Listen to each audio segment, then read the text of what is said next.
Hello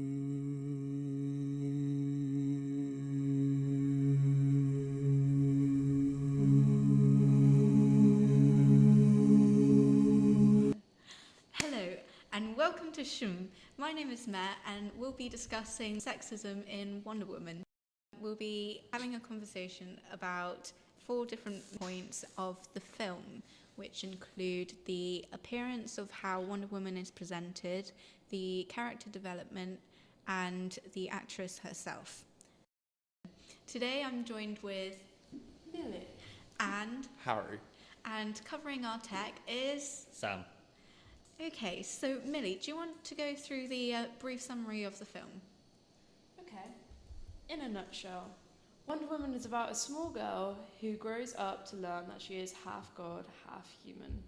Now, this woman is a very powerful woman because she decides that it is her quest to go out and kill Ares, who is the god of war. Now, Ares is creating a lot of destruction and hatred towards humanity, as because this film is set in World War II. So she is basically trying to end World War II. Our first point is about appearance. Harry, did you want to start it off? I haven't really got much to comment on this. I think the main point that people were saying is that Wonder Woman has very tight clothing on that's like quite revealing, so it doesn't cover loads. But I don't know who. Well, I don't really have much to say on this point. So who else? Point on appearance, Matt. So yeah, I'd like to add on that, Harry. So I think what she's wearing is quite eye-catching. But at the same time, if you compare it to other superhero costumes, such as Superman's, it's generally a very tight costume anyway.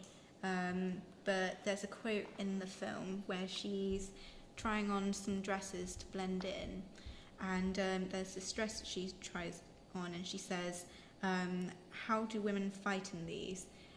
It's itchy and it's choking me, meaning, in a way, I guess it's foreshadowing that what she's wearing restricts her of what she is capable of, in a way.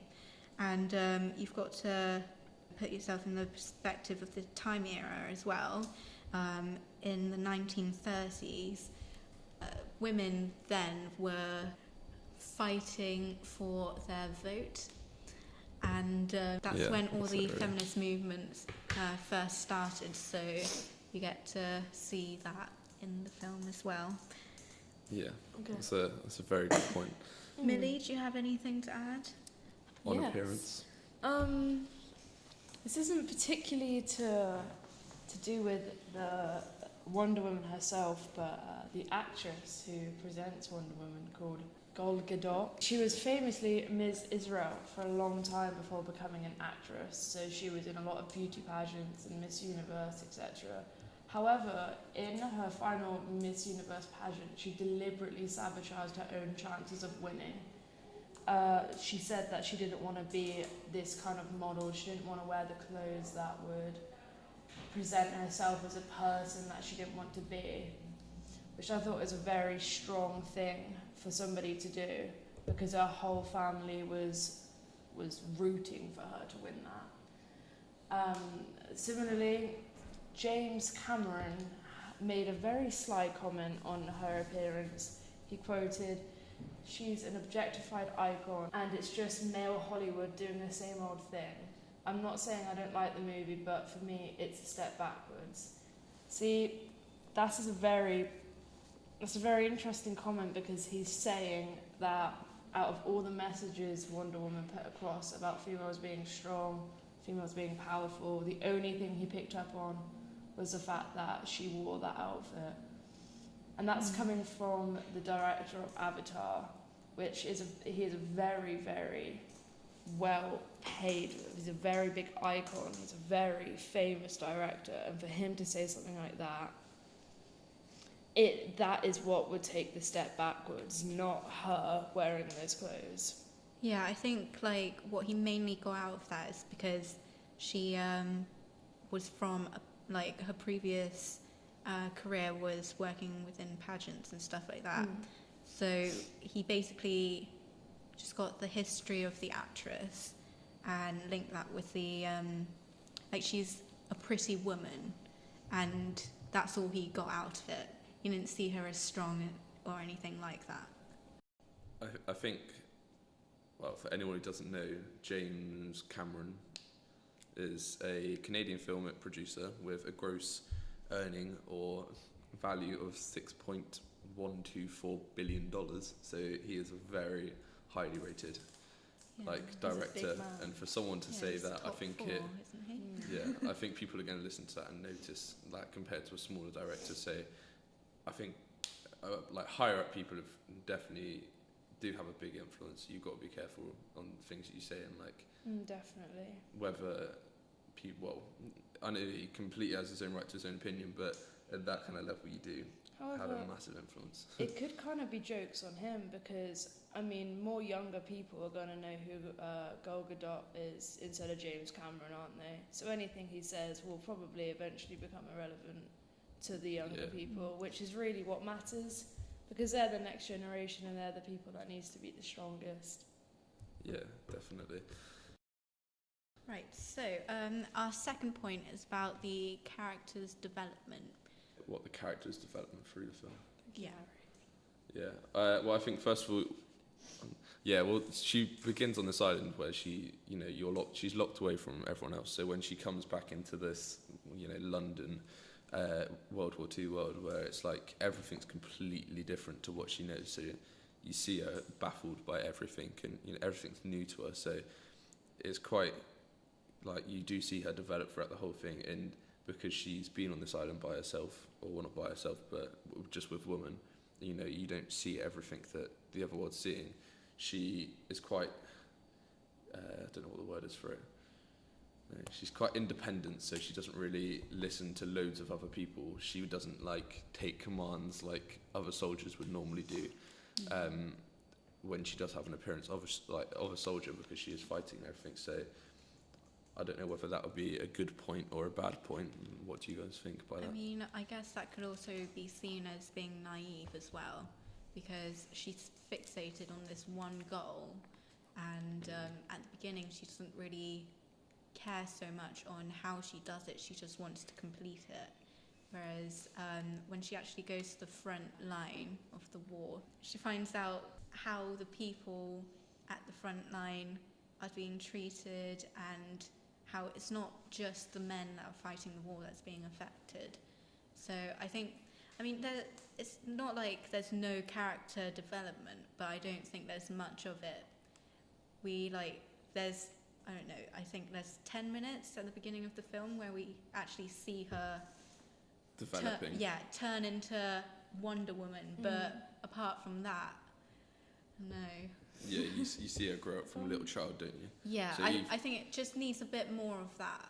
Yeah, because even when she was quite young, you see her fighting and practicing her fighting by herself, when they are shown to only be fighting when they're older, and they have to be picked to be fighting. So she's even still then you can see that she's quite independent and she doesn't really listen to people. So but then in a way, she's just thought of she just wants to fight, but she doesn't have a reason to fight. No, because I don't think she knows about Ares by then. I mean, I think they've learnt about Ares, but she wants to fight because it looks cool. Yeah, because it intrigues her. Yeah. Yeah, but it's going back to the point when you're saying that when she goes out to the front line, she sees all these other people. Yeah, so she's more aware. Yeah, I think that's also can be brought across into nowadays as well. How people are quite resilient to being what they're told about war and stuff, and we don't really get shown much. But then if you go out there and see what's actually happening, it's quite probably shocking. So in terms of her seeing it and her reaction, it's probably quite realistic compared to what some other films would show. So I guess that's quite a good point. I've come up with just an idea a couple minutes ago to do with her character development.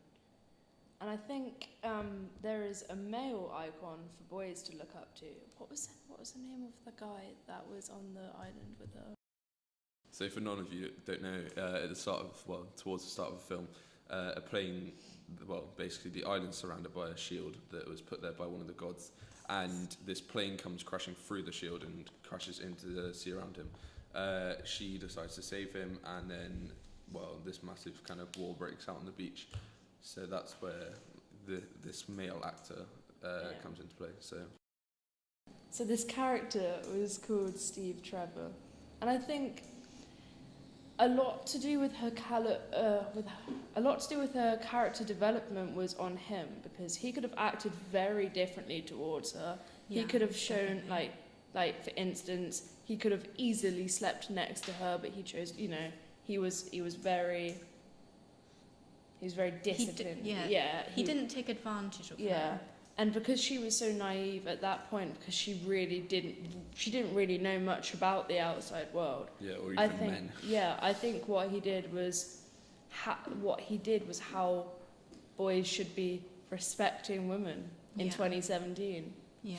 Yeah, true. And I think that's a very good her point. Development was much to do with him, and I think he needs more gratitude for that. Yeah. Well, even going on about Steve Trevor, he's quite an underdog in the actual film. Yeah. So in the end of the film, he actually ends up killing himself to save, I think it was Paris, from all these bombs. And you don't really get shown much about how he gets sent off or whatever at the end of the film. You just see what happens to Wonder Woman, and I think that's quite a bad point at the same time. Yeah. And it might even be seen as sexist, because she's ends up killing Ares, but more for her own dignity, because that's what her mission's been sent out to do. So you don't get to see what actually happens to this guy who is ended up taking his life for the sake of millions of others. So, but then feminists could equally say it's about a woman. It's not about Steve Trevor.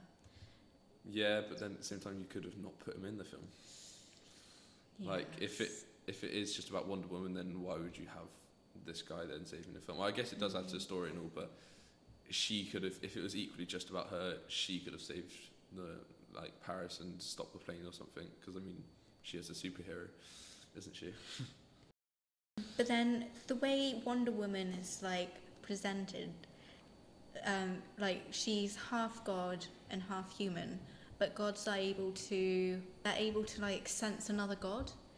But because she was only half a god, I don't know, she couldn't tell who was Ares or not, and I guess that's a kind of weakness for her as well. Yeah, I think that is also, but going back to the character development point, you see her, obviously she can't tell who it is, but then as soon as she notices and she starts fighting him, she grows into quite a strong hero or a god, and she finally learns, she can fly and everything. So I guess that's quite a good point.